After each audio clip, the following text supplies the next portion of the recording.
'Twas the night before pre-season testing, when all through the paddock, every engineer was stirring, fixing cars for first light. The helmets were hung in the garage with care, in the hope that lap times would be just right. Okay, I'm not much of a poet, but it is the day before pre-season testing, and like a child on Christmas Eve, I'm not sure I can sleep.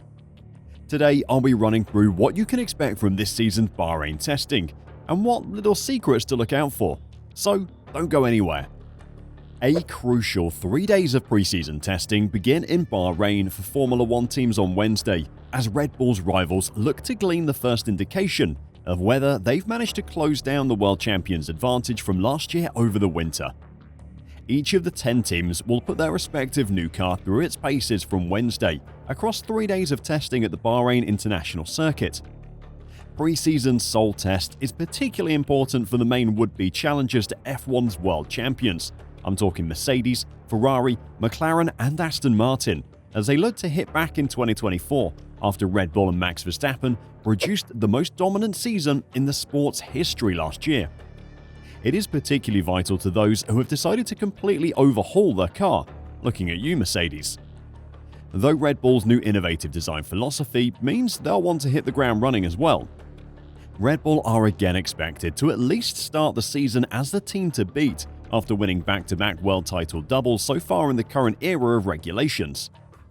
The investigation into Christian Horner will be a slight sideshow on the first day, but once reporters realise that all anyone will say is "I won't comment on an ongoing investigation," the focus will be on their car. Before we get into that though, what can actually be learned from pre-season testing for the teams and us?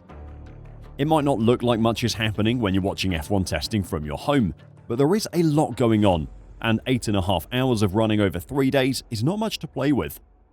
First of all, the teams want reliability.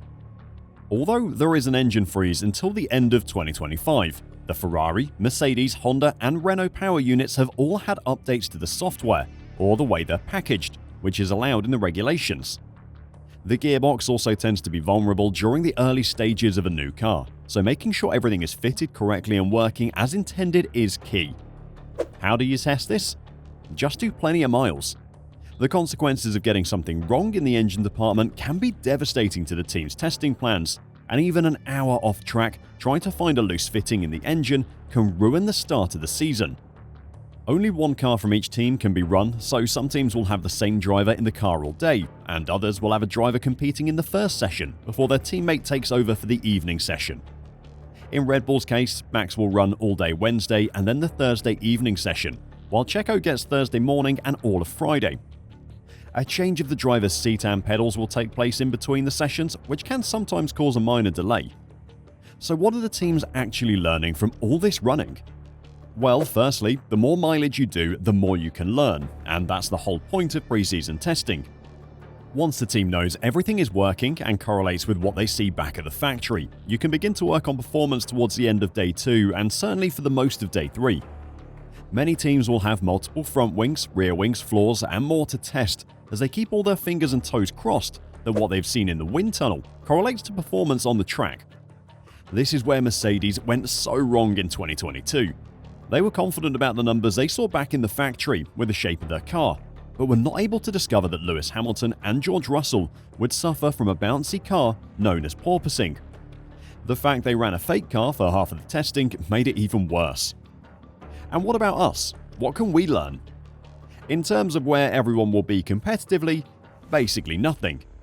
In 2021, the order on the final day of pre-season testing was Verstappen, Yuki Tsunoda, Carlos Sainz, Kimi Raikkonen, Lewis Hamilton, George Russell, Daniel Ricciardo, Sergio Perez, Fernando Alonso and Charles Leclerc.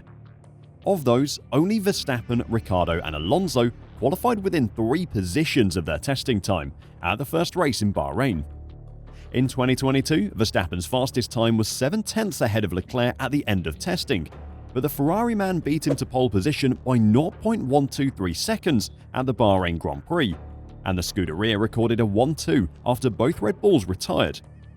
Outside of those two, none of the final testing top 5 occupied the top 5 in the first qualifying of the season. I could go on and on with different years, but you get the idea. Times mean nothing. However, you can still tell a lot from testing. the most obvious thing is reliability.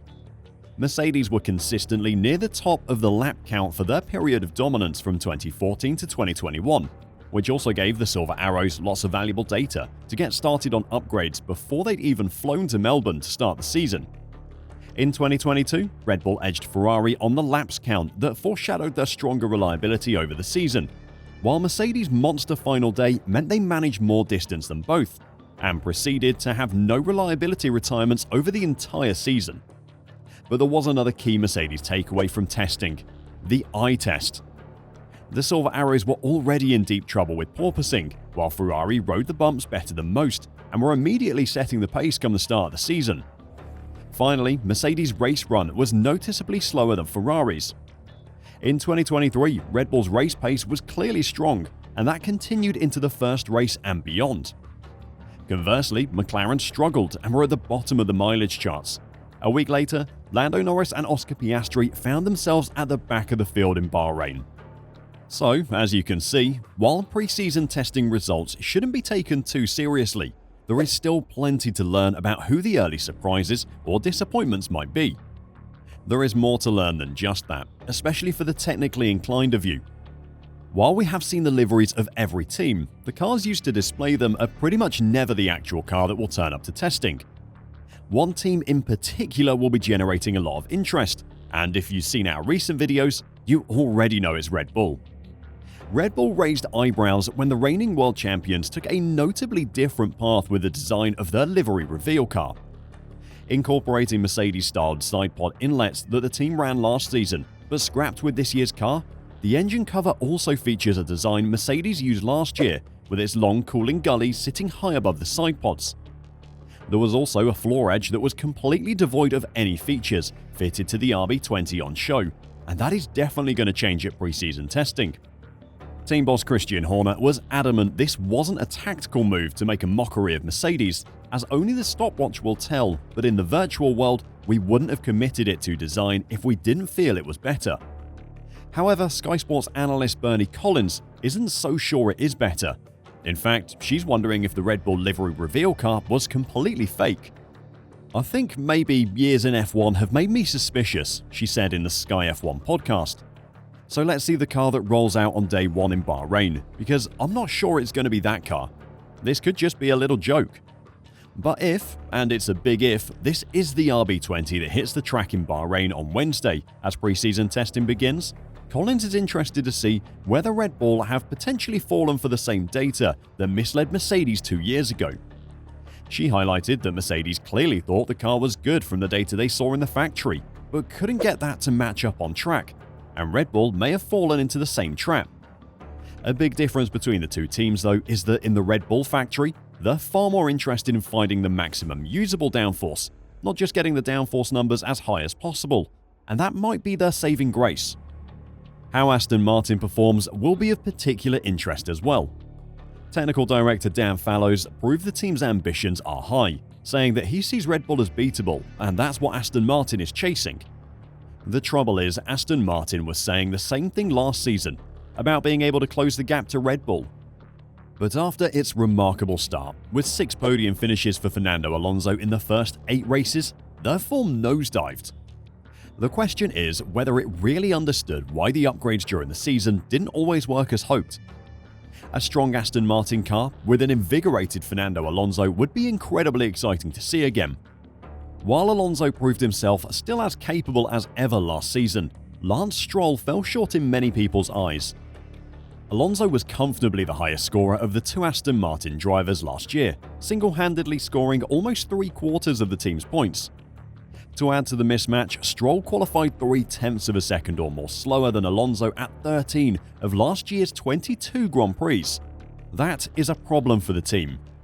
"Last year for sure, he was just quicker," said Stroll. "I have some ideas on where to work on, some things that I want to improve on in that regard." However, Stroll feels fortune was not always on his side last year. "I don't like to use the word luck, but I think we had a lot of misfortune last year," he continued. "And I think that made things more challenging. When we were fighting for good positions last year, there were a lot of races where we had technical issues. We had things that just didn't go our way, so we want to just build on last year." Starting the season with 2 broken wrists wasn't what anyone would call ideal preparation, so hopefully he can have a smoother ride into 2024. A team that will definitely be having a rough start to the season is Haas. New team boss Io Komatsu says Haas's testing program will be completely focused on generating the relevant data to gauge to what extent the VF24 has retained its predecessor's tyre chewing weakness. Haas typically starts the season strongly and then fades away as the development race ramps up, but this year, as Kevin Magnussen put it, expectations are low to begin with, but high for the season as a whole. That's because the team spent so much time on its major United States Grand Prix upgrade last year, a development that didn't exactly make Haas any kinder on its tyres, but left Haas with less time to dedicate to its actual 2024 challenger.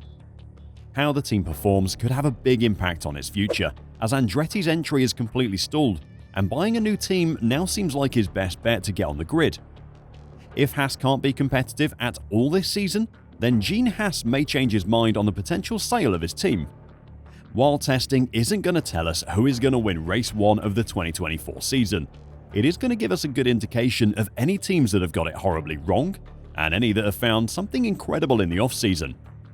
Don't worry if you can't watch it all, I'll be bringing you daily updates of everything that's happened as we head into the 2024 season.